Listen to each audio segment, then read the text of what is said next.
2 ஆண்டுகளை நிறைவு செய்திருக்கிறது திராவிட மாடல் அரசு. இந்திய ஒன்றியத்தில் ஒற்றையாட்சி முறை பாஜக என்ற வடிவத்தில் மாநிலங்களுக்கு குடைச்சல் கொடுத்து வரும் நிலையில் தமிழக முதல்வர் முத்துவேல் கருணாநிதி ஸ்டாலின் தலைமையிலான திமுக ஆட்சி இக்கட்டான தருணத்தில் ஆட்சிக்கு வந்து அதிசயிக்கத்தக்க அளவில் பல சாதனைகளை நிகழ்த்தியுள்ளது. கடந்த 10 ஆண்டுகளாக ஊழலில் திளைத்து முடங்கி கிடந்த அரசு துறைக்கு புத்துணர்வூட்டி திராவிட மாடல் என்ற தடத்தில் பயணித்தார். ஒரே ஆண்டில் அதற்கு கைமேல் பலன் கிடைத்திருக்கிறது. தமிழக முதல்வராக அவர் பதவியேற்ற போது அது கொரோனா காலகட்டம். மிகப்பெரிய பொருளாதார நெருக்கடியிலிருந்து தமிழக அரசை மீட்டதுதான் தமிழக முதல்வரின் முதல் சாதனை. இதே 2 ஆண்டுகளுக்கு முன்பு கொரோனா எங்கள் பேரிடர் வந்தபோது நம்ம எல்லாருமே அந்த நோயை பார்த்து பயந்தது ஒன்று, அரசாங்கத்தை பார்த்து பயந்தது ஒன்று. காவல்துறை அடிக்கும், இல்லை அரசு எந்த ஒருத்தருக்கு ட்ராவல் பண்ண முடியாது, ஒரு அப்ளிகேஷன் போகிறதுலேயும் ஊழல். அதாவது குறிப்பாக நான் எங்கள் சொந்த ஊர் ராமநாதபுரத்தில் சென்னைக்கு வரோம்னா ஒரு அப்ளிகேஷன் வாங்குறோம்னா அதாவது மூவிங் பாஸ், கார் பாஸ் எல்லாரும் மறந்துருப்பாங்க. அது செக்ரட்டரியில் வந்து அதாவது அதை எடப்பாடி தெரிஞ்சவர், எம்எல்ஏ, எம்பி இவங்களுக்கு தான் கிடைக்குங்கிற நடைமுறை இருந்துச்சு. அப்போ இந்த நடமாடுகிற உரிமையை கூட தடுக்கிற ஒரு சுயமாக மக்களுக்கான வெளியே வருகிற உரிமையை கூட மோடி அரசு எடப்பாடி திட்டமிட்டு தடுத்தது. ஆனால் இந்த ஒரு இக்கட்டான பேரிடர் நேரங்களில் பொறுப்பேற்ற மாண்புமிகு முதல்வர்கள் அதை ரெஸ்ட்ரிக்ட் பண்ணுற விதம், பாதுகாப்போடு அவருடைய நடமாடுகிற விதம், அதை எளிமைப்படுத்திய விதம், மக்கள் மன்றத்தில் வந்து எளிமைப்படுத்தி இது உங்கள் அரசு, நீங்கள் கவனமாக இருங்க, உங்களுக்கான ஸ்பெசிலிட்டிஸு சில வாய்ப்புகளை மக்களுக்கு நாங்கள் கொடுக்குறோம். அந்த நம்பிக்கை அதில் மிக முக்கியமாக பார்க்கப்படுது. கொரோனா பேரிடர் காலத்தில் ஒரு பேரிடர் நிதியாக உலக நாடுகள் எல்லா மக்களுக்கும் வந்து மாதம் முழுவதும் கொடுத்தாங்க. அப்போ வந்து மாண்புமிகு இன்றைய முதல்வர் எங்கள் தலைவர் எதிர்க்கட்சி தலைவராக இருந்தபோது ஒரு பெரிய கோரிக்கை வைத்தார். மாதம் ஒரு குறைந்தபட்சம் ஒரு 5000 ரூபா கொடுங்கன்னு கேட்டார். அவங்க கொடுக்க மறுத்தாங்க. அதை வந்து பொங்கலுக்கு 1000 2000 ரூபாய் கொடுத்தாரு. அது 2000 கொடுத்ததில் 500 ரூபாயை வந்து கிளைச்சலாளர்கள் எடுத்துட்டாங்க, அதிமுக கிளைச்சல் எடுத்துட்டாங்கன்னு ஒரு பெரிய குற்றச்சாட்டு இருந்தது. பொறுப்பேற்றவுடன் அதை வந்து மாதம் ஒரு 4000 ரூபாயை கொடுத்து கொரோனா நிதியாக கொடுத்தார், மாண்புமிகு முதல்வர் கொடுத்தார். அப்போ இந்த செயல்பாடு மக்களுக்கு நம்பிக்கையை கொடுத்தது. இந்தியாவில் இருக்கிற எந்த மாநிலங்களையும் ஒரு முதலமைச்சர் இப்படி செயல்படலை என்கிற ஆங்கில ஊடகங்கள், வட இந்திய ஊடகங்கள் குற்றச்சாட்டப்பட்ட போது தமிழ்நாட்டுடைய முதல்வர் மாண்புமிகு எங்கள் தளபதி அவர்களை எங்களை இத்தனை நாள் கொள்கை ரீதியாக முயற்சிக்கிற பத்திரிகைகள் கூட ஒரு பெஸ்ட் சிஎம்மாக வந்திருக்காரு. அவர் வந்து அவர் கையில் அவருடைய காதுகளுக்கு வருகிற செய்திகளை, அது திராவிட முன்னேற்ற கழகத்தின் தொண்டர்கள் மீதான விமர்சனமாக இருந்தாலும் குற்றச்சாட்டாக இருந்தாலும் அதை காது கொடுத்து கேட்கிறார். தன் அரசாங்கத்தின் மீது, அமைச்சர்கள் மீது, தன் மீது கூட ஒரு குற்றச்சாட்டு வந்தால், ஒரு கோரிக்கை வந்தால், ஒரு அவதூறு பரப்பப்பட்டால் கூட அது காது கொடுத்து சரி செய்கிற விஷயங்களில் ஒரு ஜனநாயகத்துடைய ஒரு பாதுகாலம் வந்தார். அப்போ இந்த அப்ரோச் இருக்குல்ல, உங்கள் அரசு சரியில்லை என்று பத்திரிகையாளர் குற்றச்சாட்டு வைத்தால் அதை எதிர்த்து அவர்களை சண்டையிட்டு அவர்களை வந்து அரசு இரும்புக்கரம் கொண்டு ஒடுக்குகிற வேலையை செய்யலை. அதற்கு மாறாக என்ன சரியில்லை சொல்லுங்கள், நாங்கள் மாற்றிக்கிறோம், சரி செய்கிறோம், ஆனால் உங்கள் விமர்சனத்தில் ஒரு அக்கறை இருக்க வேண்டும், அது அவதூறு பரப்புகிற வன்மமான சொல்லாக இருக்கக்கூடாது என்கிற இந்த ஜனநாயகத்தின் குரலாக கேட்க இடத்தில் முதல்வர் இருந்தார். முதலமைச்சரை பார்க்க முடியாது, முதலமைச்சரை கேட்க முடியாது, போயஸ் கார்டன் கதவுகள் எப்போது திறக்கும் என்று காத்திருந்த பத்திரிகையாளர்களுக்கு உண்டு. இங்கு வந்த ஒன்றிய அமைச்சர்களாக 4 நாள் நான் அறை போட்டு காத்திருக்கேன், இங்கே இருக்கக்கூடிய தமிழ்நாடு முதலமைச்சர் செல்வி ஜெயலலிதாவை சந்திக்க முடியல என்று பேட்டி கொடுத்த பாஜக ஒன்றிய அமைச்சர்கள்லாம் இங்கே இருந்தார்கள். ஆனால் முதல்வர் ஒரு சாமானிய பிள்ளைகளுடைய குரலை, ஒரு விளிம்பலில் இருக்கக்கூடிய ஒரு மாணவர்கள் குரலை, ஒரு எங்கோ இருக்கக்கூடிய ஒரு பாதிக்கப்பட்ட ஒரு பெண்மணியுடைய குரலை கேட்கிற முதலமைச்சராக இருந்தார். சமூக ஊடகங்கள் இருக்கக்கூடிய அத்தனை செய்திகளுக்கு ரியாக்ட் செஞ்சார். அப்போ இந்த நம்பிக்கை ஜனநாயகத்தினுடைய ஒரு தூணாக அவரை வந்து அந்த 1 ஆண்டுகளில் இந்தியாவில் பெஸ்ட் சீஃப் மினிஸ்டர் என்று சொல்கிற போது ஒரு முதலமைச்சர் வளர்ந்து வேண்டார். அப்போ வந்து அந்த எல்லா ஊடகங்களும் இந்தியாவில் சிறந்த முதலமைச்சராக இருக்கிறார் என்று பாராட்டிய போது அவர் அதோட திருப்தி அடையலை. அப்போ சொன்னார், நான் சிறந்த நம்பர் 1 முதல்வராக இருப்பது முக்கியம் இல்லை, இந்த மாநிலத்தை நம்பர் 1 மாநிலமாக்கும் போன வருஷம் சொன்னார். இன்றைக்கி அதே ஊடகங்கள் நம்பர் 1 முதலமைச்சராக இருந்ததோடு மட்டும் இல்லாமல் நம்பர் 1 மாநிலமாக தமிழ்நாடு வளர்ந்துருக்குன்னு எழுதுகிறது. அப்போ உடனே என்ன பண்ணுறாங்க, இது வந்து 2018 இருந்துச்சு அப்படின்னு சொல்லி பழைய எடப்பாடி பன்னீர்செல்வம் கோஷ்டியை சொல்கிற போது அவர்களுக்கு ஒன்றை நாம் உணர்த்த வேண்டும். கடந்த முறை தமிழ்நாடு அரசு முதலிடத்துலாம் இருந்தது, எந்த மாற்று கருத்து இல்லை. ஒட்டுமொத்தமாக அப்போது அவர்கள் பெற்ற மதிப்பு 38 மதிப்பெண் 100க்கு. 2வது இடத்தில் இருந்த கேரளா 37 மதிப்பெண், 3வது இடத்தில் இருந்த குஜராத் 27 மதிப்பெண். இந்த முறை தமிழ்நாடு முதலிடத்தில் இருக்கிறது. முதலிடத்தில் மதிப்பு 48 மதிப்பெண், 2வது இடத்தில் இருக்கிற கேரளா 38 மதிப்பெண், 3வது இடத்தில் குஜராத் 27 மதிப்பெண். அப்போ அந்த அரசுகளோட செயல்பாடு அப்படியே இருக்கிறது. ஆனால் கடந்த அரசை விட 10 மதிப்பெண் உள்கட்டமைப்பு, கல்வி, இங்கே சிறுகுளிர் மேம்பாடு, மகளிர் மேம்பாடு, சமூக வாழ்வியல், இந்த துறைகளில் இருந்த முன்னேற்றம் 10 மதிப்பெண்ணை இந்தியாவில் எந்த மாநிலமும் பெறாத ஒரு பேரிடர் காலத்தில் பொறுப்பேற்று ஒரு நிதி நெருக்கடிக்கு உள்ளான அரசு பெற்றிருக்கிறது என்றால் மாண்புமிகு முதல்வருடைய நடவடிக்கை என்று நான் சொல்லவில்லை, ஆங்கில ஊடகங்கள் எழுதுகிறது. ஒரு முதல்வர் ஒரு 2 ஆண்டு காலத்தில் ஒரு சமூக குறியீட்டில் 10 மதிப்பெண்ணை கொண்டு வர முடிகிறது.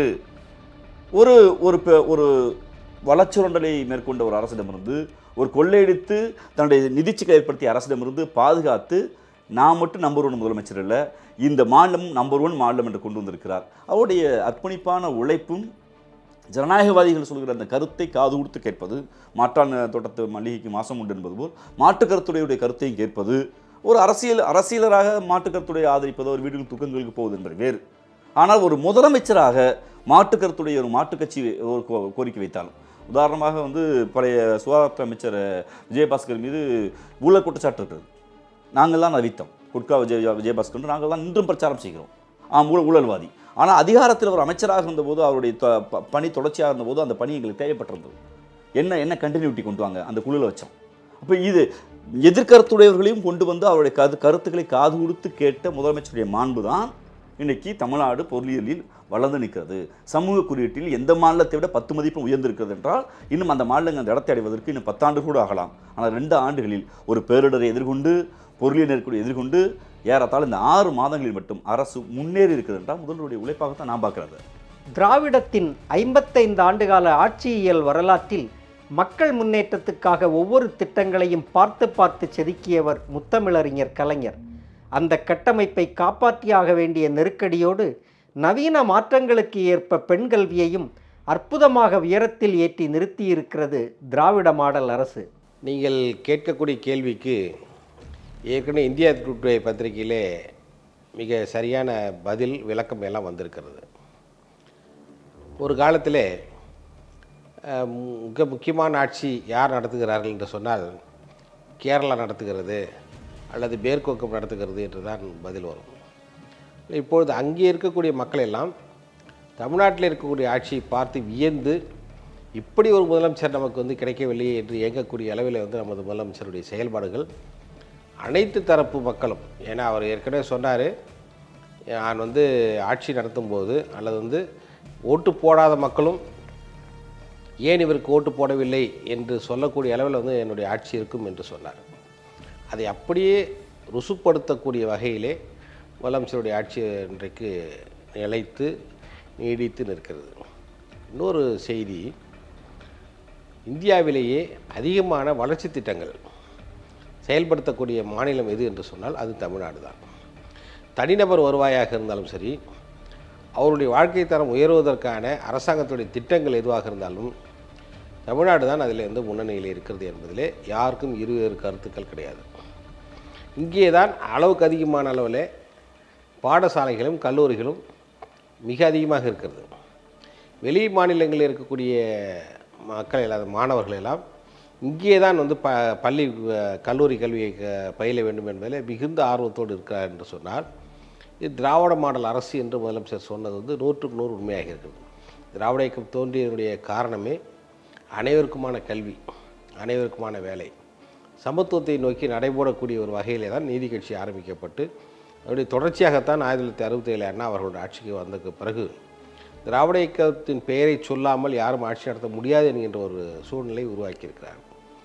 1937ஆம் ஆண்டு நீதி கட்சி தோற்கடிக்கப்பட்ட போது தீரர் சத்தியமூர்த்தி என்று அழைக்கக்கூடிய காங்கிரஸ்காரர் ஒருவர் சொன்னார், நாங்கள் 60 அடி ஆழத்திலே நீதி கட்சி பதித்து விட்டோம் என்று. அண்ணா 1967 வந்ததற்கு பிறகு சொன்னார், சத்தியமூர்த்தி அப்படி சொன்னார், 60 அடி ஆழத்தில் குழி தோண்டி புதைத்து விட்டோம் என்று. நாங்கள் நீதி கட்சியுடைய ஆட்சியுடைய தொடர்ச்சி என்று சொல்லி நீதி கட்சியுடைய தொடர்ச்சியாக சொன்னார். அங்கே நீதி கட்சியின் காலத்தில் தான் இடஒதுக்கீடு என்பது முதலாக வந்தது. அப்போதுதான் எல்லோருக்கும் கல்வி என்கின்ற ஒரு திட்டம் வந்தது. பெண்களுக்கு வாக்குரிமை என்பது அப்போதுதான் வந்தது. அதைத்தான் டாக்டர் கலைஞரோட 1981 பெண்களுக்கான சொத்துரிமை என்கின்ற கொண்டு வந்தார். இன்றைக்கு அந்த திட்டம் மத்திய அரசாங்கத்தில் செயல்படுத்தப்பட்டு உச்சநீதிமன்றத்தால் அது முழுமையான அளவில் அங்கீகாரம் பெற்று ஒரு சட்டமாக இயற்றப்பட்டு நீதிமன்ற தீர்ப்புகளின் வாயிலாக அது உறுதிப்படுத்தப்பட்டிருக்கிறது என்று சொன்னால் திராவிட மாடல் அரசுடைய வெற்றி என்று தான் இது நாம் சொல்ல வேண்டும். இதுதான் இப்போதைக்கு இருக்கக்கூடிய ஒரு நிதர்சனமான உண்மை. இங்கே நான் ரொம்ப முக்கியமாக பார்க்குறது, முதலில் திராவிட முன்னேற்ற கழகம் என்பது ஒரு சமூக விடுதலையின் குறியீடு. ஒரு ராஜீவ்காந்தி ஆகிய நான் ஒரு கட்சியுடைய நலத்திட்டங்களை பேசுவேனா இல்லை கட்சியுடைய கொள்கையை பேசணும்னா கொள்கைக்கு முக்கியத்துவம் கொடுக்குற கட்சி இந்த கட்சி. ஏன்னா கொள்கை இருந்தால் தான் கட்சி இருக்க முடியும் என்று கலைஞர் ஒரு பேரறிஞர் எங்களை வழிகாட்டினார். பேரறிஞர் அண்ணா அதைத்தான் சொன்னார், பதவி என்பது வரும் போகும், ஆனால் கட்சி தான் முக்கியம் என்று சொன்னார். ஏன்னா தந்தை பெரியார் அவர்கள் வழியிலிருந்து ஒரு கொள்கையை பேசுகிற கட்சி. இந்தியாவில் கொள்கை வழி வரப்பட்ட எத்தனையோ கட்சிகள் வந்தது. பொதுவுடைமை இயக்கங்கள் வந்தது, சோசியலிஸ்ட் அமைப்புகள் வந்தது, மத அடிப்படைவாத அமைப்புகள் இருந்தது. சரியா தவிர அதுக்கு ஒரு அவர்களுக்கு கொள்கை இருந்தது. சாதி அடிப்படைவாத அமைப்புகள் இருந்தது, மொழி அடிப்படைவாத அமைப்புகள் இருந்தது. அப்படி ஒரு கொள்கை ரீதியாக ஆரம்பிக்கப்பட்ட கட்சிகளில் கொள்கை அளவிற்கு மக்கள் சேவைகளையும் திட்டங்களையும் கொண்டு வந்த அமைப்பு இந்த அமைப்பு தான்.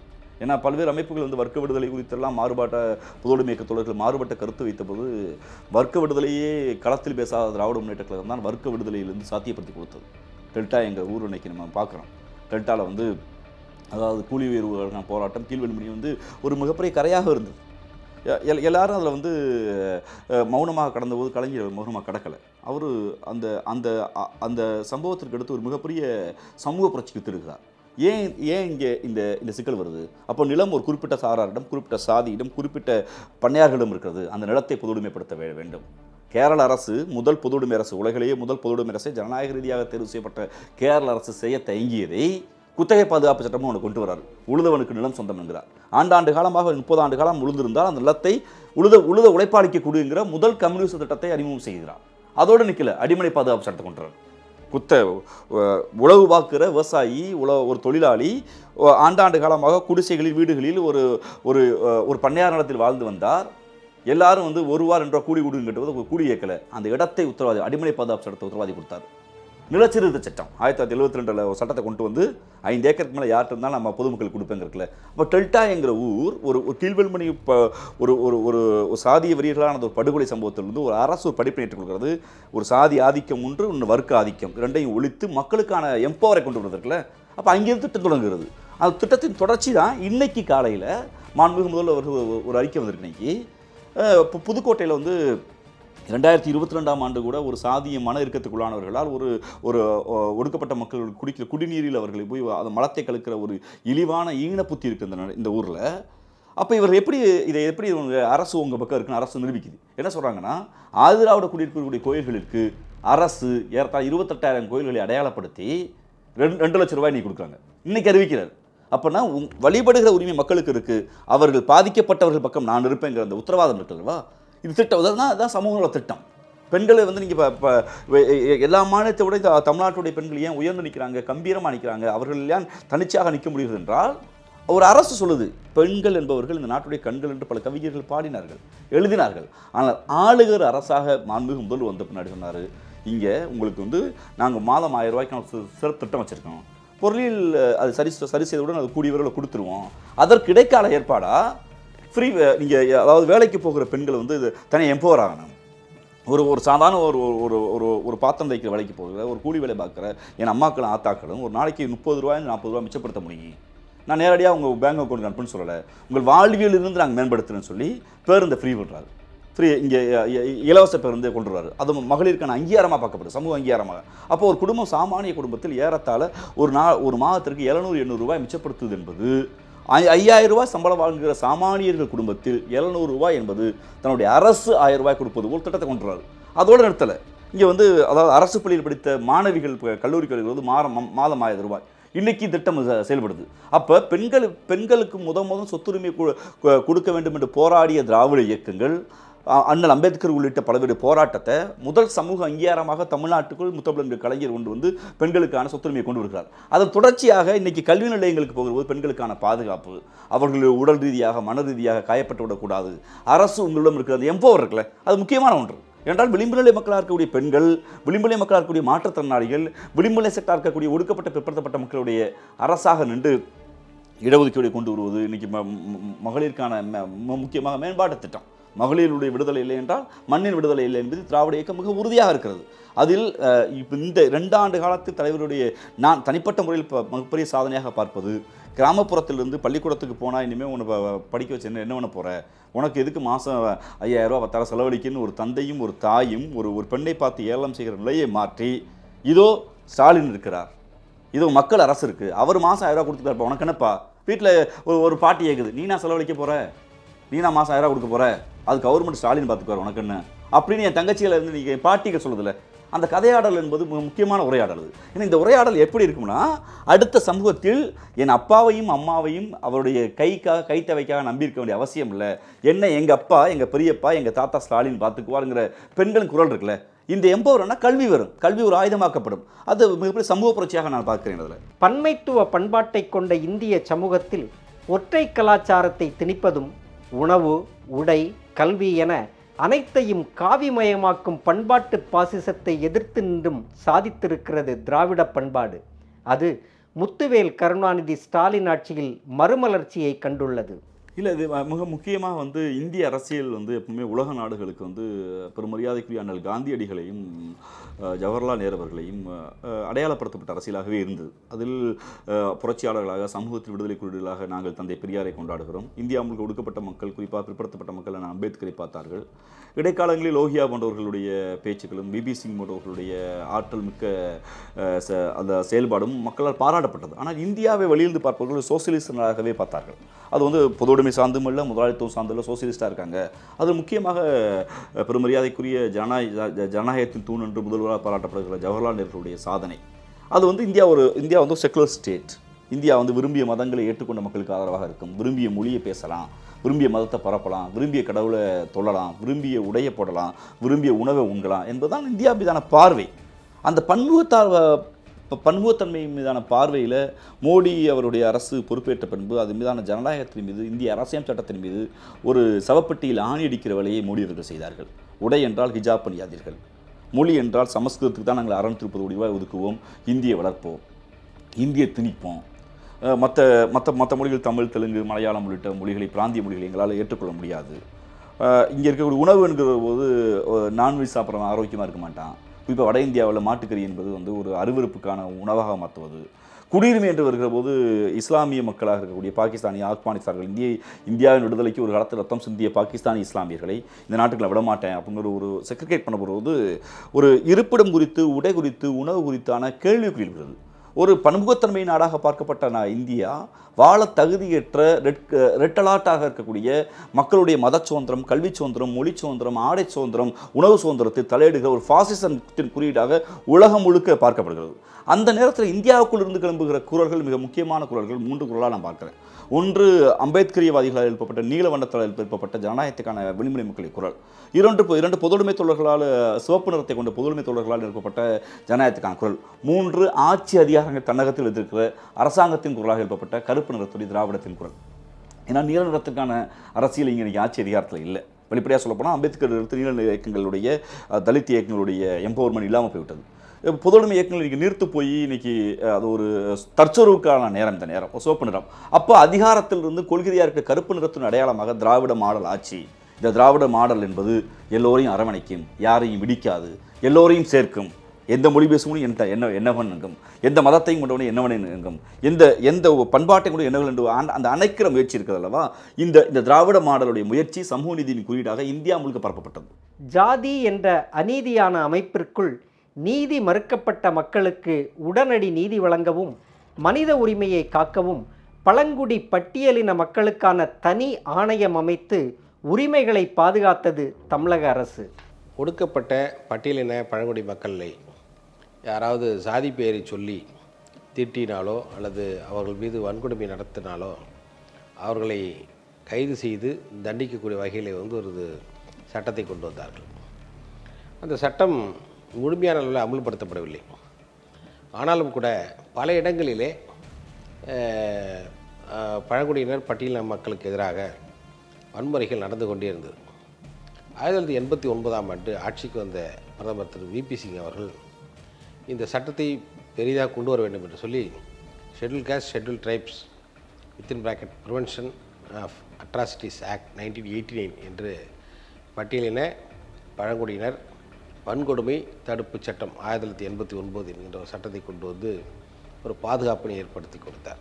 அதுதான் நிறைய சரத்துகள் சேர்க்கப்பட்டு அதன் மூலமாக அவர்களுக்கு ஒரு பாதுகாப்பை கொண்டு வர வேண்டும் என்று நினைத்தார்கள். 1995 தான் இதற்கான விதிகளை உருவாக்கினார்கள். அந்த விதிகளிலே முக்கியமான ஒரு விதி என்னவென்று சொன்னால், பிரிவு 7வது விதிப்படி பட்டியல் பழங்குடியினருடைய வழக்குகள் உடனே வந்தால் அது 60 நாட்களில் வந்து நீங்கள் வந்து குற்றப்பத்திரிகை தாக்கல் செய்ய வேண்டும். டிஎஸ்பி ரேங்க்கு குறைவாத ஒருவர் வந்து அந்த வழக்கினை விசாரிக்க வேண்டும் என்கின்ற ஒரு விதி வந்தது. அந்த அடிப்படையிலே பல்வேறு வழக்குகள் வந்து புதிதாக நீதிமன்றங்கள்லாம் வந்தது. திராவிட முன்னேற்ற கழகத்துடைய ஆட்சி வந்ததுக்கு பிறகு தான் 1996, 2006 இந்த 5 ஆண்டுகளிலே 10 ஆண்டுகளிலே புதிதாக தாழ்த்தப்பட்டோர் பட்டியலின பழங்குடி மக்களுக்கான இந்த சட்டத்திற்கு அடிப்படையிலே நீதிமன்றங்கள் புதிதாக உருவாக்கப்பட்டது. இந்த உருவாக்கப்பட்டதுக்கு பிறகு தான் அந்த கொடுமைகள் கொஞ்சம் கொஞ்சமாக குறைந்தது. உடனே என்ன சொன்னார்கள், இல்லை இது நிறைய வந்து மிஸ்யூஸ் பண்ணுறாங்க என்று சொல்லக்கூடிய ஒரு வகையில் வந்து நிறைய பேர் பேசினாங்க. எந்த வழக்குகள் வந்து மிஸ்யூஸ் பண்ணப்படவில்லை என்பதை வந்து அவங்க வந்து முழுமையாக சொல்லவில்லை. இந்த வழக்கை மட்டும்தான் சொன்னார்கள். ஆனாலும் அதையெல்லாம் மீறி இன்றைக்கு வந்து வந்திருக்கிறது. இடையிலே செக்ஷன் 18 வந்து எடுத்துவிட வேண்டும் என்று ஒரு வழக்கு போட்டு உச்சநீதிமன்றம் அதை வந்து ரத்து செய்தது. ஆனாலும் கூட அதை மீண்டும் மறு உருவாக்கம் செய்து 2018ஆம் ஆண்டு அமெண்ட்மெண்ட் ஆக்ட் வந்து கொண்டு வந்து அதன் மூலமாக வந்து இப்போ இந்த வழக்குகளை மிக திறமையாக அதே சமயத்தில் வந்து கெட்டிப்படுத்தக்கூடிய வகையில் வந்து செய்திருக்கிறார்கள்.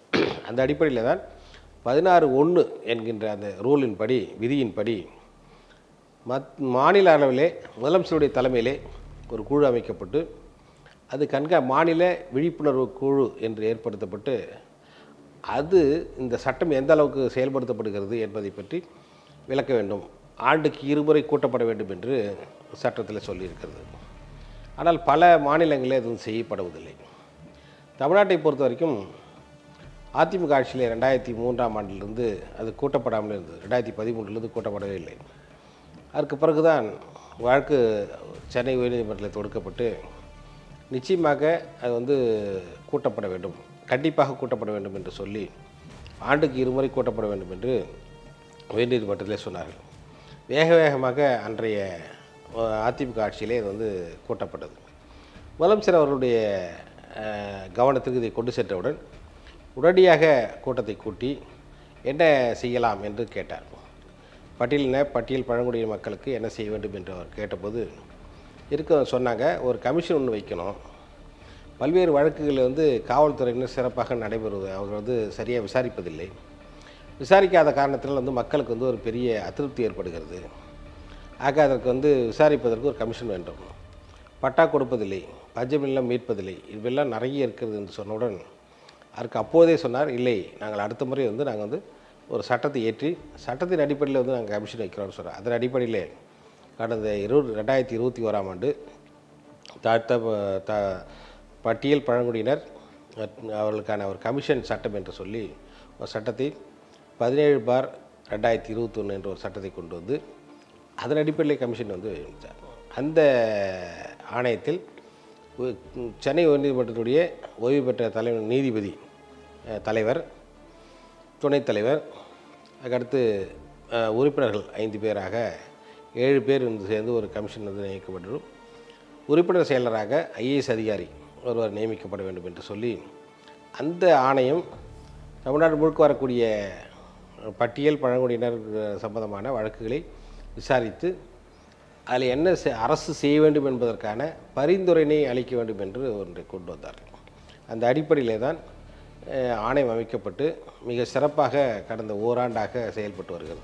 ஒரு காலத்தில் இலவசங்களின் மாநிலம் என இழிவுபடுத்தப்பட்ட திராவிட மாடலை இன்று பாஜக ஆளும் மாநிலங்களில் செயல்படுத்தும் அளவுக்கு திராவிட சிந்தனையும் சீர்திருத்தமும் வட இந்தியாவில் பரவி வருகிறது. இந்தி பேசும் மாநிலங்களிலேயே ஆங்கில கல்வி அவசியம் என்ற எண்ண ஓட்டம் பரவி வருவது தமிழ்நாட்டில் இருந்து பிடித்த வேர். அது இன்று இந்தி மண்டலங்களில் பரவி வருகிறது. இந்தி இம்போசி கொடுத்து அச்சப்பட்டார்கள். ஆனால் அந்த கட்சியுடைய இளந்தலைவர் என்று பாராட்டப்படுகிற ராகுல் காந்தி இன்னைக்கு ஹாட் இந்தி ஸ்பீக்கிங் பீப்புள் என்று சொல்கிற ஹாட் ஸ்பாட் இந்தி பேசுகிற பிரதான பகுதியில் நின்று இந்தியை மட்டுமே படிக்க சொல்லி இங்கிலீஷை படிக்க நான் பிஜேபி பண்ணிடுச்சு, நான் வளரலை அப்படின்னு குற்றச்சாட்டு வைக்கிற போது அந்த இந்தி பேசுகிற மக்கள் ஏற்றுக்கொள்கிறார்கள். பெரிய பிரச்சனை வரும் பார்க்க அந்த இந்தி பேச உத்தரப்பிரதேச பீகார் மக்கள்லாம் ராகுல் காந்தி சொல்லுவது சரிதானே. இப்போ இந்த குரல் எங்கிருந்து வருதுன்னா தமிழ்நாட்டிலிருந்து இருக்கிறது. தமிழ்நாடு தான் சொல்லுது இந்தியை திணிக்காத, இங்கிலீஷை கற்றுக் கொடு, உலகத்துக்கு தொடர்பு. அப்போ இன்னைக்கு இதே அதாவது வட இந்தியாவில் இருக்கிற திலீப் மண்டல் போன்ற எழுத்தாளர்கள், வட இந்தியாவில் இருக்கக்கூடிய மேற்குவங்கத்திற்குலாம் எங்களை இந்தியை திணிக்காத என்று தமிழ்நாட்டுடைய பேரறிஞர் அண்ணாவுடைய கொட்டேஷனை பேசுவது, தந்தை பெரியாரை பேசுவது, முத்தமிழ் கலைஞரை பேசுவது, அந்த ஊரில் இருக்கிற மாணவர்கள்லாம் எங்களுடைய முதலமைச்சர், எங்கள் தலைவருடைய படங்களை தூக்குவது என்பது தென்னிந்தியாவில் குறிப்பாக தமிழ்நாட்டில் பேசப்பட்ட சமூக நீதி தத்துவம், கருப்பின் குரல், திராவிட மாடு எல்லோரையும் சேர்க்கும் என்கிற தத்துவம் இன்னைக்கு வட இந்தியாவில் தேவைப்படுகிற ஒன்றாக இருக்குது. ஒரு காலத்தில் தந்தை பெரியார் ஆசைப்பட்ட ஒன்று, பிற்படுத்தப்பட்ட மக்கள் ஒன்று இணைய வேண்டும் என்று. பேரறிஞர் அண்ணாவுடைய திட்டம், முத்தமிழர் கலைஞருடைய உழைப்பு இன்னைக்கு விதையாக அது வளருது. அப்போ இந்த தத்துவத்தை இந்தியா முழுக்க திராவிட மாடல் என்றால் என்ன, இது யாரையும் இடிக்காது, இது யாரையும் போ என்று சொல்லாது, அதற்கு மாறாக எல்லோரையும் சேர்க்கும். எல்லோருமே யாருங்க? ஆரியர்களுமா? ஆம், நாங்கள் ஆரியர்களிடம் ஆரிய இனத்துவேசுவாதிகளிடம் நாங்கள் சொல்வது ஒன்று தான். நீ எங்களை பார்த்து பிறப்பில் உன்னை விட நீ என்னை விட மேலானவன் என்று சொல்கிற போது நான் சொல்கிறேன், இல்லை உன்னை மாதிரி 2 கண்ணும் 2 காதும் உடம்பு ரத்தமும் கொண்ட சதையும் கூட சாதா மனுஷன் தான், நீ நானும் ஒன்று தாங்கிறல்ல. நான் இந்த இடத்துல ஆரியர்களை விட மேலானவர்கள் பழம்பெருமை நாங்கள் பேசலை. உங்கள் மொழியோட நாங்கள் எங்கள் மொழி மூத்த மொழி தான், மாட்டு கருத்து இல்லை. ஆனால் இந்தியை தாழ்த்துக்கிற வேலை எங்களுக்கு இல்லை. உங்கள் பண்பாட்டோட எங்கள் பண்பாடு சிறந்த பண்பாடு தான், இந்த மாட்டு கருத்தில். ஆனால் உன் பண்பாட்டோட தான் நான் தான் பெருசு நாங்கள் சொல்லலை. ரெண்டும் ஒன்று தான், இருமொழிகளும் ஒன்று தான், இரு பண்பாடும் ஒன்று தான்ங்கிற அந்த பொதுவுடைமை கோட்பாட்டோடு கலந்த திராவிட ஐடியாலஜியை, திராவிட மாடல் ஆட்சி என்ற தத்துவார்த்தத்தை முதல்வர் முன்வைத்த போது நகைப்புக்குரியதாக பார்த்தாங்க முதல்ல. இன்னைக்கு அதே திராவிட மாடல் ஆட்சி என்று எல்லா ஆங்கில ஊடகங்களும் இதுதான் திராவிட மாடல் ஆட்சி, குறிப்பாக ஃப்ரீ ஃபீஸ் என்று சொல்கிற போது அது என்ன தமிழ்நாடு எனக்கு ஃப்ரீ ஃபீஸ் லேண்டுங்க அப்படின்னு வாய்களே பேசியவர்கள் இன்னைக்கு இல்லை இந்த ஃப்ரீ ஃபீஸ் என்பது சமூக நலத்திட்டமாக பார்க்கப்படணும். யார்? மோடி சொல்கிறார், அமித்ஷா சொல்கிறார். இன்றைக்கி தமிழ்நாடு அரசுடைய அந்த குடிநீர் திட்டங்கள் தாங்க ரொம்ப சிறப்பாக இருக்குங்க. நாங்கள் ஜல்ஜீவனை கொண்டு வரோங்க. தமிழ்நாடுடைய கிராமப்புறத்தை நோக்கிய சாலைகள், பேருந்துகள் தாங்க இன்றைக்கி சரியாக இருக்குங்க, நாங்கள் வட இந்தியாவில் கொண்டு வரோங்க. அப்போ அவர்களால் அதை எங்களை எங்களுடைய சேவைகளை அங்கீகரிக்காமல் இருக்க முடியவில்லை. ஏன்னா வளர்ந்த சமூக ஊடகங்கள் வளர்ந்துருச்சு. இன்றைக்கி இருக்கக்கூடிய இணையதளங்களுடைய காலம், எல்லா மாணவர்களும் அதை படிக்கிறாங்க. மைக்கேரசன் அளவு தமிழ்நாட்டிலிருந்து வெளிநாடுகளை நோக்கி கற்றறிந்த வல்லுநர்களாக வெளியேறுகிறார்கள். ஆனால் தமிழ்நாட்டுக்கு வருகிற வட இந்தியர்கள் தொழிலாளர்களாக உள்ளே வருகிறார்கள். வித்தியாசம் இருக்குது. இங்கே இன்ஜினியர் படிச்சுட்டு அமெரிக்காவுக்கும் லண்டனுக்கும் போகிறான், லேபராக போல வல்லுநர்களாக போகிறான். ஆனால் 12ஆம் கிளாஸ் கூட முடிக்காமல் லேபராக தமிழ்நாட்டை நோக்கி பீகாரிகளும் யூபிக்காரர்கள் வருகிற போது அப்போ திராவிட மாடல் எதையோ சாதித்திருக்கிறது எங்கள் எண்ணம் வட இந்திய அரசியல்வாதிகளுக்கு வர ஆரம்பித்திருக்கிறது. 20 மாதங்களை நிறைவு செய்துள்ள திராவிட மாடல் ஆட்சி 2ஆம் ஆண்டை நிறைவு செய்ய இருக்கிறது. இந்த 20 மாதங்களில் தமிழ்நாட்டையும் அதன் திராவிட சிந்தனை போக்கையும் பத்திரமாக பாதுகாத்திருக்கிறார் முதலமைச்சர் மு.க. ஸ்டாலின்.